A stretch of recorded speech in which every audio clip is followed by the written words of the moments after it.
Hello my dear student, आपके अपने YouTube channel global science IQ में आप सभी लोगों का मैं हार्दिक स्वागत करती हूँ। आशा करती हूँ आप सभी लोग बहुत ही अच्छे होंगे और आपकी स्टडी भी बहुत ही अच्छी चल रही होगी। तो मैं दीक्षा यादव आज आपके लिए ऑर्गेनिक केमिस्ट्री का लेक्चर नंबर 9 लेकर के आई है, जिसमें आज हम आपको रिएक्शन की बेसिक जानकारी देने वाले हैं। जैसा कि आप सभी लोगों को पता है, ऑर्गेनिक केमिस्ट्री में सबसे इम्पोर्टेंट होता है रिएक्शन को करना। आज हम आपको कुछ पैटर्न और इफेक्ट के माध्यम से समझाएंगे कि रिएक्शन को किस प्रकार से किया जाता है। सबसे पहले हम आपको मध्यवर्ती अपक्रिया के बारे में जानकारी देंगे, उसके बाद हम आपको प्रेरिक प्रभाव पढ़ाएंगे। आज की क्लास बहुत ही बेसिक क्लास है आपके लिए, क्योंकि यहाँ पर आप रिएक्शन की बेसिक जानकारी लोगे। तो आज की क्लास बहुत ही इंपॉर्टेंट क्लास है आपके एग्जाम्स के लिए। तो आप सभी लोग आज की क्लास को बिल्कुल भी मिस मत करें, स्किप मत करें, वीडियो को बिल्कुल अंत तक देखें। और आप सभी लोगों से रिक्वेस्ट है, वीडियो अच्छी लगे, पसंद आए तो प्लीज इसे लाइक एंड दोस्तों के साथ शेयर जरूर करें। यदि अभी तक आपने हमारे चैनल को सब्सक्राइब करके ऑल पर क्लिक ना किया हो तो एक बार जरूर कर लें। इससे होगा क्या, हम जब भी कोई वीडियो अपलोड करेंगे तुरंत आपके पास हमारी वीडियो का नोटिफिकेशन पहुंच जाएगा, आपको वीडियो का इंतजार नहीं करना पड़ेगा। तो फिर ज्यादा समय ना लेते हुए, टाइम वेस्ट ना करते हुए बात करेंगे आज के इम्पोर्टेंट टॉपिक पर। आज का बहुत ही इंपॉर्टेंट टॉपिक है, क्योंकि यहाँ से आपके एग्जाम में एक ना एक क्वेश्चन अवश्य पूछा जाता है। और फिर दूसरी बात, जब तक आपको रिएक्शन की बेसिक जानकारी पता नहीं होगी आप अन्य चीज़ों को नहीं सीख पाओगे, क्योंकि ऑर्गेनिक केमिस्ट्री में सबसे इंपॉर्टेंट होता है रिएक्शन को समझना, रिएक्शन को करना। ठीक है, सबसे पहले बात करेंगे मध्यवर्ती अपक्रिया पर कि मध्यवर्ती अपक्रिया है क्या। आप सभी लोगों को पता है कि अपकारक से उत्पाद का निर्माण कभी भी डायरेक्ट नहीं होता। इस बात का विशेष ध्यान रखना कि अपकारक से उत्पाद का निर्माण कभी भी डायरेक्ट नहीं होता है। आपको पता है कि जो पदार्थ किसी भी अपक्रिया में भाग लेते हैं वो हमारे अपकारक कहलाते हैं, उनसे हमें जो कुछ भी प्राप्त होता है वो हमारे उत्पाद कहलाते हैं। तो इतना याद रखना कि कभी भी अपकारक से उत्पाद का निर्माण डायरेक्ट नहीं होता है। सबसे पहले अपकारक से बनता है मध्यवर्ती। क्या बनता है? मध्यवर्ती। जब मध्यवर्ती बनता है तब यही मध्यवर्ती ये मध्यवर्ती फिर किसका निर्माण करता है? उत्पाद का। ठीक है, अपकारक से सबसे पहले मध्यवर्ती का निर्माण होगा, उसके बाद उत्पाद का निर्माण होगा। ये पॉइंट बहुत ही इंपॉर्टेंट पॉइंट है, इसका याद रखना है कि अपकारक से कभी भी उत्पाद का डायरेक्ट निर्माण नहीं होता है। अपकारक से पहले मध्यवर्ती बनता है, उसके बाद उत्पाद का निर्माण होता है। एक एग्जाम्पल लेंगे, उसके माध्यम से समझाएंगे। जैसे कि हम ले सकते हैं हाइड्रोजन गैस की क्रिया जब क्लोरीन गैस के साथ कराई जाती है तब हाइड्रोक्लोरिक अम्ल का निर्माण होता है। जब H2Cl2 के साथ रिएक्शन करता है तब HCl का निर्माण होता है। क्या ये डायरेक्ट हो जाएगा? तो ऐसा संभव नहीं है। सबसे पहले क्या होगा कि हाइड्रोजन के मध्य बॉन्ड है और क्लोरीन के मध्य बॉन्डिंग है। ठीक है, ये आपको पता है। अब होगा क्या कि ऐसा नहीं होगा कि हाइड्रोजन और क्लोरीन के मध्य जो बॉन्डिंग है वो झटके से टूट जाएगा और डायरेक्ट HCl का निर्माण हो जाएगा। तो ऐसा नहीं होगा। होगा क्या कि सबसे पहले हाइड्रोजन के मध्य बॉन्डिंग है वो धीरे से टूटेगा, क्लोरीन के मध्य जो बॉन्डिंग है वो धीरे से टूटेगी, क्लोरीन हाइड्रोजन के साथ बॉन्डिंग बना लेगी। ठीक है, पहले हाइड्रोजन के मध्य बॉन्डिंग टूटेगा धीरे से, क्लोरीन के मध्य जो बॉन्ड है वो टूटेगा, फिर ये हाइड्रोजन क्लोरीन के साथ बॉन्डिंग बनाएगी और ये सेकंड हाइड्रोजन जो है वो भी क्लोरीन के साथ बॉन्डिंग बनाएगी, तब जाकर के हमारे H और Cl के मध्य बॉन्डिंग हो जाएगी। ठीक है, इस प्रकार से आपकी कोई भी रिएक्शन संपन्न होती है। ये जो है आपका वही आपका मध्यवर्ती है। ठीक है, इस बात का ध्यान रखना। ये हमारा अपकारक है, ये हमारा मध्यवर्ती और ये हमें जो प्राप्त हुआ वो हमारा उत्पाद है। ठीक है, तो ये इंपॉर्टेंट पॉइंट है कि सबसे पहले अपकारक से मध्यवर्ती का निर्माण होता है, उसके बाद उत्पाद का निर्माण होता है। अब किस प्रकार के मध्यवर्ती ऑर्गेनिक केमिस्ट्री में होते हैं, किस प्रकार से मध्यवर्ती का आप अध्ययन करोगे, इसके लिए आपको कुछ इफेक्ट पढ़ने पड़ेंगे। सबसे पहले हम फर्स्ट इफेक्ट पर बात करेंगे जो कि आपका है इंडक्टिव इफेक्ट, जिसे हिंदी में कहा जाता है प्रेरक प्रभाव। बहुत ही इंपॉर्टेंट है, आज ही से कॉपी में नोट डाउन करते हुए चले। इंडक्टिव इफेक्ट मीन्स प्रेरक प्रभाव। ये बेसिक जानकारी है, देखो याद रखना, बेसिक जानकारी जब तक नहीं लोगे अन्य चीजों को नहीं सीख पाओगे। कुछ एग्जाम्पल के माध्यम से हम इंडक्टिव इफेक्ट को पढ़ेंगे, जैसे कि आपको पता है हाइड्रोजन और क्लोरीन, हाइड्रोजन और क्लोरीन के मध्य सिंगल बॉन्ड होता है। आपको पता है कि क्लोरीन जो होता है उसके वायतम कक्ष में कितने इलेक्ट्रॉन होते हैं? 7 इलेक्ट्रॉन। देखो जो प्रेरक प्रभाव है वो विद्युत ऋणात्मकता के आधार पर पढ़ा जाएगा। विद्युत ऋणात्मकता क्या होता है वो आप इस एग्जाम्पल के माध्यम से सीखोगे।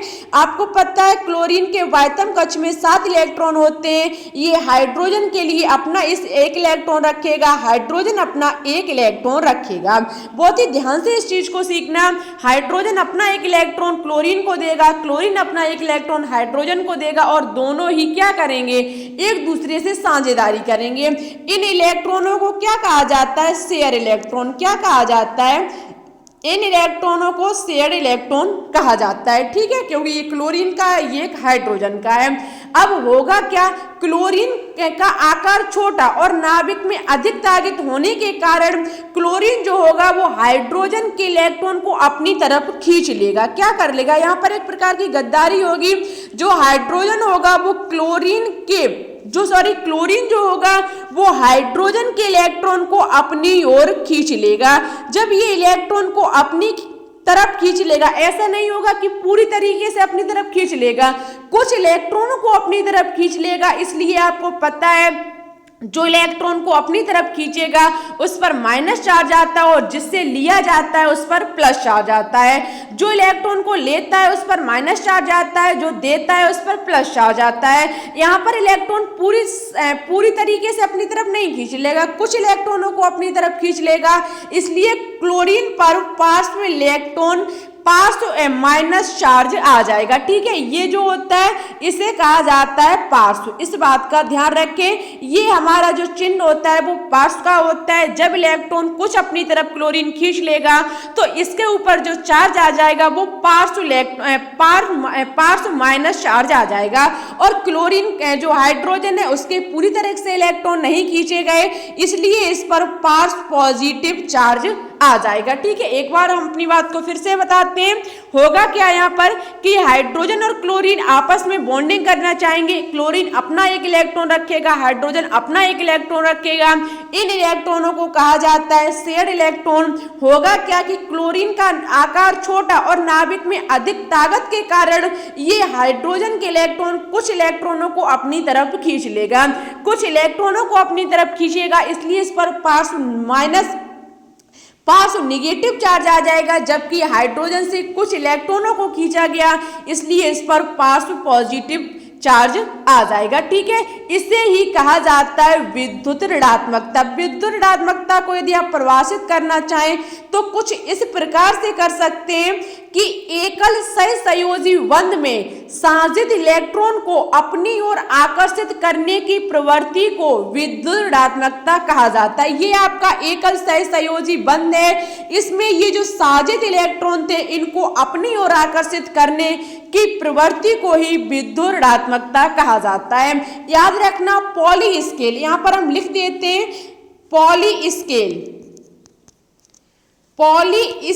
पर विद्युत ऋणात्मकता का मान ज्ञात किया जा सकता है। पॉली स्केल पर विद्युत ऋणात्मकता का मान ज्ञात किया जा सकता है और जिसकी विद्युत ऋणात्मकता का मान अधिक होगा वो इलेक्ट्रॉनों को अपनी तरफ खींचने की ताकत रखेगा। जैसे कि यहाँ पर क्लोरीन की जो विद्युत ऋणात्मकता होगी वो 3 होगी, जबकि हाइड्रोजन की 2.1 होगी। तो अधिक किसकी थी? क्लोरीन की। क्लोरीन की अधिक होने के कारण ये इलेक्ट्रॉन को अपनी तरफ आकर्षित कर लेगा, अपनी तरफ खींच लेगा। पूरे नहीं खींचेगा, कुछ खींचेगा, इसलिए इस पर पार्श्व निगेटिव चार्ज आएगा और हाइड्रोजन से खींचे गए इसलिए इस पर पार्श्व पॉजिटिव आएगा, ठीक है। बात करेंगे आगे। आई होप आपको ये सब कुछ समझ में आ चुका होगा। आगे कुछ इफेक्ट पर बात करेंगे। कुछ और एग्जाम्पल के माध्यम से हम समझाते हैं आपको, जैसे कि एग्जाम्पल और भी ले सकते हैं इंडक्टिव इफेक्ट को समझने की, विद्युतात्मकता को समझने की। देखो प्रेरक प्रभाव विद्युतात्मकता पर डिपेंड है, ठीक है। जैसे कि हम ये आपको पता है आपका हाइड्रोजन के मध्य क्लोरीन, हाइड्रोजन क्लोरीन के मध्य बॉन्डिंग है, ठीक है। आपको पता है क्लोरीन की जो विद्युतात्मकता होती है वो 3 होती है, और कार्बन और क्लोरीन के मध्य बॉन्डिंग है। यहाँ पर क्लोरीन की विद्युतात्मकता 3 होती है, जबकि कार्बन की विद्युतात्मकता 2.5 होती है। अब बात की जाए कि इलेक्ट्रॉन कौन खींचेगा, इलेक्ट्रॉन किसकी तरफ आकर्षित होंगे, तो क्लोरीन अपनी तरफ कार्बन के इलेक्ट्रॉन को खींच लेगा, क्योंकि इसकी विद्युतात्मकता अधिक है। और इलेक्ट्रॉन ये हमारे जो होंगे वो इलेक्ट्रॉन खींचने वाले ग्रुप कहे जाएंगे, इलेक्ट्रॉन खींचने वाले ग्रुप, ठीक है, इलेक्ट्रॉन खींचने वाले ग्रुप। और याद रखना इन्हें इंग्लिश में EWG कहा जाता है, EWG, इलेक्ट्रॉन खींचने वाले ग्रुप को इंग्लिश में EWG कहा जाता है। याद रखना यहाँ पर जैसे कि कार्बन और क्लोरीन के मध्य जब बॉन्डिंग बनेगी, वहां पर क्लोरीन कार्बन के इलेक्ट्रॉन को अपनी ओर आकर्षित कर लेगा, खींच लेगा, क्योंकि इसकी विद्युतात्मकता अधिक होगी। सेकंड एग्जांपल जैसे कि हम कुछ इस प्रकार से लें, यदि यहाँ पर आप देख सकते हैं यहाँ पर कार्बन और हाइड्रोजन के मध्य बॉन्डिंग है, तो आपको पता है इसकी 2.1 होती है विद्युतात्मकता, इसकी 2.5 होती है। तो इलेक्ट्रॉन अपनी तरफ कौन आकर्षित करेगा, कार्बन। कौन करेगा, कार्बन। हाइड्रोजन के सभी जो इलेक्ट्रॉन होंगे वो कार्बन के पास पहुंच जाएंगे, इन्हें कहा जाता है इलेक्ट्रॉन देने वाले ग्रुप। क्या कहा जाता है, इलेक्ट्रॉन देने वाले ग्रुप, और इन्हें इंग्लिश में कहा जाता है EDG, ठीक है, EDG। याद रखना अब आप यहां से देख सकते हैं CH3 सभी कहां पहुंच गए, कार्बन के पास। अब ये सभी इलेक्ट्रॉन कार्बन के पास पहुंच गए, तो कार्बन अन्य किसी को इलेक्ट्रॉन दे सकता है। तो याद रखना CH3 इलेक्ट्रॉन देने की प्रवृत्ति रखता है, ठीक है, CH3 इलेक्ट्रॉन देने की प्रवृत्ति रखता है। याद रखना एकल सहसंयोजी बंध में साजित इलेक्ट्रॉन को अपनी ओर आकर्षित करने की जो प्रवृत्ति रखता है उसे विद्युतात्मकता कहा जाता है, और पॉली स्केल पर विद्युतात्मकता का मान ज्ञात किया जा सकता है। आई होप आपको ये सबको समझ में आ चुका होगा। मन में किसी भी प्रकार का डाउट हो आप कमेंट करके बता देना, हम आपको नेक्स्ट वीडियो में समझाने की पूरी कोशिश करेंगे। टाइप्स ऑफ इंडक्टिव इफेक्ट पर बात करेंगे। प्रेरक प्रभाव कितने प्रकार के होते हैं, तो याद रखना प्रेरक प्रभाव जो होते हैं वो मुख्यतः 2 प्रकार के होते हैं, धनात्मक प्रेरक प्रभाव और ऋणात्मक प्रेरक प्रभाव। धनात्मक प्रेरक प्रभाव को +I प्रभाव कहा जाता है, जबकि ऋणात्मक प्रेरक प्रभाव को -I इफेक्ट या फिर -I प्रभाव कहा जाता है। किस प्रकार से इस चीज को समझेंगे, एक एग्जाम्पल के माध्यम से समझाते हैं। देखो यदि आपको एग्जाम्पल देखने को मिल जाए तो शायद सभी चीज आप बहुत ही आसानी से सीख सकते हैं। जैसे कि हम इसकी एग्जाम्पल की बात करें तो हम एक कार्बन की चेन ले सकते हैं, एक कार्बन की श्रृंखला ले सकते हैं, ठीक है। इसे आप समझने की थोड़ा कोशिश करना, प्रयास करना, यदि कोशिश की तो शायद आप इसे समझ सकते हैं। जैसे कि ये हमारी यहाँ पर कार्बन चेन है, यहाँ से हम 2 श्रृंखला को जोड़ सकते हैं, कुछ इस प्रकार से जोड़ेंगे। यहाँ हमारा X जुड़ा हुआ है और सेकंड पर हमारा Y जुड़ा हुआ है, ठीक है। ये हमारी कार्बन श्रृंखला है, एक पर X जुड़ा हुआ है, सेकंड पर Y जुड़ा हुआ है। यदि हम इसे खोलें तो कुछ इस प्रकार से खोल सकते हैं, CH3 single bond CH2 single bond CH2 single bond CH2 single bond CH2 single bond X, कुछ इस प्रकार से खोल सकते हैं, ठीक है। यदि हम इसे इस प्रकार से खोलें तो यहाँ पर एक बात का विशेष ध्यान रखना, जो यहाँ पर विद्युत ऋणात्मकता X की होगी, जो यहाँ पर विद्युत ऋणात्मकता X की होगी वो अधिक होगी किससे, विद्युत ऋणात्मकता कार्बन श्रृंखला से। जो ये कार्बन श्रृंखला है इसकी विद्युत ऋणात्मकता कम होगी किससे, विद्युत ऋणात्मकता X से, मीन्स इसकी अधिक होगी इस कार्बन श्रृंखला की अपेक्षा। जब इसकी कम होगी इसकी अधिक होगी तो ये क्या करेगा, जब इसकी कम होगी इसकी अधिक होगी तो ये इलेक्ट्रॉन को अपनी तरफ खींचेगा, अपनी तरफ इलेक्ट्रॉन को खींच लेगा, इसलिए इस पर पार्श्व निगेटिव चार्ज आ जाएगा, ठीक है। और यहाँ से इलेक्ट्रॉन को खींचेगा तो इस पर पास पॉजिटिव। यहाँ पर देखो कार्बन परमाणुओं में जैसे ही हम आगे बढ़ते हुए चले जाएंगे तो आवेश जो होगा वो कम होता चला जाएगा। कार्बन परमाणुओं पर आवेश जो होगा वो कम होता चला जाएगा, मीन्स पार्श्व पार्श्व पार्श्व पॉजिटिव। और 4 कार्बन के बाद ये जो इफेक्ट होगा वो नगण्य हो जाएगा, बिल्कुल शून्य हो जाएगा। ठीक है, इस बात का विशेष ध्यान रखें कि यहाँ पर X का जो विद्युदात्मकता का मान है वो कार्बन श्रृंखला से अधिक है। अधिक होने के कारण ये इलेक्ट्रॉन को अपनी तरफ खींचेगा। जब ये इलेक्ट्रॉन को अपनी तरफ खींच लेगा तो इस पर पार्श्व निगेटिव चार्ज आ जाएगा, क्योंकि जो इलेक्ट्रॉन को लेता है उस पर माइनस चार्ज आता है, जो देता है उस पर प्लस चार्ज आता है, तो पार्श्व निगेटिव चार्ज आ जाएगा और इसमें पास वाले पर पास पॉजिटिव। जैसे ही हम आगे बढ़ते चले जाएंगे हमारे कार्बन परमाणु पर जो आवेशित मान है वो घटता हुआ चला जाएगा, इसलिए इस पर पास पास पॉजिटिव हो जाएगा, इस पर पार्श्व पार्श्व पार्श्व पॉजिटिव और इस पर पार्श्व पार्श्व पार्श्व पार्श्व पॉजिटिव आ जाएगा।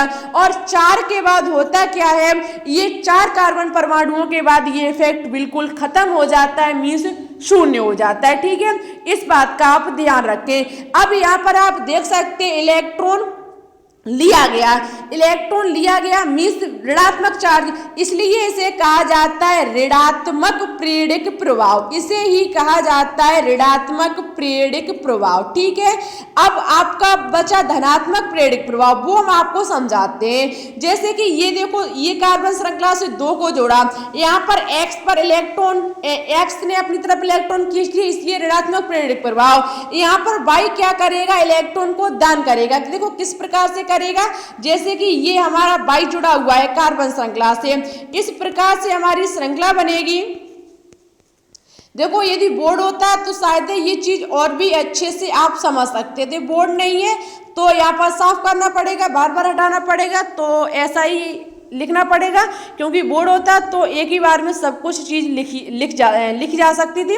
जैसे यहाँ पर बाई, यहाँ पर होगा क्या, जो विद्युदात्मकता होगी वो जो बाई की है वो कम होगी, किससे, कार्बन श्रृंखला से। विद्युदात्मकता जो कार्बन श्रृंखला की होगी वो अधिक होगी, किससे, बाई से। ठीक है, जब इसकी कम होगी तो ये श्रृंखला जो होगी कार्बन को अपनी तरफ इलेक्ट्रॉन को अपनी तरफ आकर्षित करेगी। जब ये इलेक्ट्रॉन को अपनी तरफ खींच लेगी तो बाई पर पार्श्व पॉजिटिव चार्ज आएगा और इस पर पार्श्व निगेटिव चार्ज आएगा। हम बढ़ते जाएंगे, हमारा मान जो होगा वो घटता हुआ चला जाएगा और 4 के बाद ये इफेक्ट जो होगा वो बिल्कुल समाप्त हो जाएगा। ठीक है, तो याद रखना कि जहां पर इलेक्ट्रॉन दिया जाता है, जहां पर इलेक्ट्रॉन ये बाई देगा, इसलिए यहाँ पर धनात्मक प्रेरक प्रभाव होगा। क्या होगा, धनात्मक प्रेरण प्रभाव। ठीक है, ये हमारे 2 प्रकार के ऋणात्मक और धनात्मक प्रेरण प्रभाव होते हैं। अब बात की जाए कि हम कैसे जानेंगे कि कौन इलेक्ट्रॉन को दे रहा है और कौन इलेक्ट्रॉन को ग्रहण कर रहा है। एक टेबल लेकर के आइए, उसके माध्यम से आप देख सकते हैं कि कौन इलेक्ट्रॉन को देगा और कौन इलेक्ट्रॉन को लेगा। यहाँ पर सबसे पहले -I प्रभाव मीन्स ऋणात्मक उत्पन्न करने वाले समूह तथा उनकी तीव्रता का क्रम कुछ इस प्रकार से है। ये हमारे ऋणात्मक करेंगे। NH3, यदि NH3 और NO2 है तो NH3 जो होगा वो NH3 जो होगा वो इलेक्ट्रॉन को अपनी तरफ अधिक आकर्षित करेगा NO2 की अपेक्षा। ठीक है, मीन्स NH3 अपनी तरफ इलेक्ट्रॉन को जल्दी आकर्षित कर लेगा NO2 की अपेक्षा। यदि NO2 और CN है तो NO2 जो होगा वो इलेक्ट्रॉन को अपनी तरफ आकर्षित कर लेगा CN की अपेक्षा। इसी प्रकार से SO3H, CHO, C double bond O, COOH, COCl, COOR, CO, NH2F, chlorine और फ्लोरीन में बात की जाए तो फ्लोरीन में इलेक्ट्रॉन को अपनी तरफ आकर्षित करने की क्षमता अधिक होती है क्लोरीन की अपेक्षा, और क्लोरीन की ब्रोमीन की अपेक्षा अधिक होती है, ब्रोमीन की आयोडीन की अपेक्षा अधिक होती है। OR, OH, NH2C6H5H। इस प्रकार से आपके कुछ इफेक्ट हैं जो कि ऋणात्मक प्रेरण प्रभाव के हैं। ठीक है, बात करेंगे धनात्मक प्रेरण प्रभाव की, तो धनात्मक प्रेरण प्रभाव में CH2 की अधिक होगी सिंगल बॉन्ड NH की अपेक्षा, single bond OH, C double bond O, single bond O, और आपका CH3 CH3 CH3 CH3 CH3 H single bond H CH3, उसके बाद CH3, उसके बाद ये आपके तीनों हैं हाइड्रोजन के समस्थानिक ट्राइटियम, ड्यूटेरियम और प्रोटियम। ठीक है, यहाँ पर ट्राइटियम की जो धनात्मक प्रेरक प्रभाव उत्पन्न करने वाले समूह यहाँ पर देख सकते हैं, हेडिंग डली हुई है, इसकी अधिक होगी इसके अपेक्षा। ठीक है, ओनली इतनी सी बात है। यदि आप इसे टेबल को सीख सकते हो, कोई बात नहीं सीख पाओगे तो एग्जाम्पल, जब आप ज़्यादा से ज़्यादा एग्जाम्पल को सॉल्व करोगे तो आप सीख जाओगे। नेक्स्ट क्लास में आपको बहुत ही इंपॉर्टेंट चीज़ सीखने को मिलेगी, वहाँ भी कुछ आप इफेक्ट ही पढ़ोगे, जैसे कि आपको वहाँ पर बहुत सारे इफेक्ट पढ़ने को मिलेंगे, जैसे कार्ब धनात्मक और कार्ब ऋणात्मक और मुक्त मूलक। ये इफेक्ट आप नेक्स्ट क्लास में पढ़ोगे, बहुत ही इंपॉर्टेंट क्लास होगी नेक्स्ट क्लास। उससे पहले आप सभी लोगों के लिए एक क्वेश्चन होमवर्क में लेकर के आए हैं, जिसका आंसर आपको हमारे कमेंट बॉक्स में देना होगा। क्वेश्चन कुछ इस प्रकार से है, C single bond H single bond I single bond Vr single bond Cl। इसका आंसर आपको हमारे कमेंट बॉक्स में देना होगा कि इसका IUPAC नामकरण क्या होगा। ठीक है, देखते हैं इस क्वेश्चन का आंसर कौन सबसे सही और सबसे अच्छा देता है। जो सही और अच्छे से देंगे हम उनका रिप्लाई कमेंट बॉक्स में ही दे देंगे, क्योंकि लेक्चर नंबर नेक्स्ट पता नहीं 1-2 दिन लग जाएंगे। ठीक है, तो आप सभी लोग इसका आंसर जरूर दें, हम आपके आंसर का इंतजार करेंगे। आज की क्लास कैसी लगी कमेंट बॉक्स में कमेंट करके जरूर बताएं। वीडियो अच्छी लगे तो प्लीज़ इसे लाइक एंड दोस्तों के साथ शेयर जरूर करें। हमारे चैनल पर न्यू हो तो प्लीज़ इसे सब्सक्राइब करके ऑल पर क्लिक कर लें, जिससे कि हम जो भी वीडियो डालेंगे आपके पास नोटिफिकेशन पहुंच जाएगा, वो भी सबसे पहले। तो आज के लिए बस इतना ही, फिर ठीक है चलते हैं। Thanks for watching this video. जय हिंद, जय भारत।